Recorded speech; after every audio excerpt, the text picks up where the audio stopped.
you who don't know, I'm Rachael Rehnelt, and I have something that I'd like to say to my graduating classmates. As you all should know, I'm really shy, so I'm really nervous about standing up here giving this speech. This isn't one of those big long speeches that people normally give at graduation. In fact, it's only like 2 or 3 minutes long. It's mostly just a couple short paragraphs of some things that God has put in my heart to share with my classmates of 2010.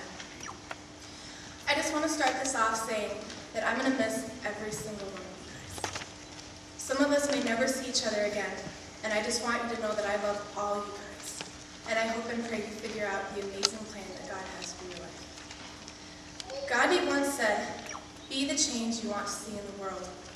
So often, people talk about how they wish there was world peace, but not one of those many people are willing to do a single thing to make that happen.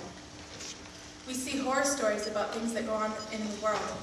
We say, "Oh, that's terrible," and then continue eating our dinner, often taking for granted that we even have the privilege to eat a dinner. We always think that we're not important enough to make a difference. We're not movie stars who can influence people on TV. We're not famous musicians who can calm people's spirits with our talent. And we're not politicians who have any influence on our government. But you don't have to be a rock star to make a difference. Everyone's got to start somewhere, and our somewhere is here, right now. Class of 2010, as we graduate tonight, we will go off into the world by ourselves, making impacts in every person's lives that we cross paths with. People that we may not remember may remember us. Everywhere we go, our job, restaurants, even just walking down the street, we pass people. Hurting people, lost people, angry people, and we have the ability to help those people and be a positive difference in their lives, to be a light. Don't be afraid to reach out to people in need, and don't always wait around for someone else to come around and make the difference, because someone else won't always come around. God puts you in people's lives for a reason. He wants you to be that difference. Many of us often forget the most helpful thing we can do for someone.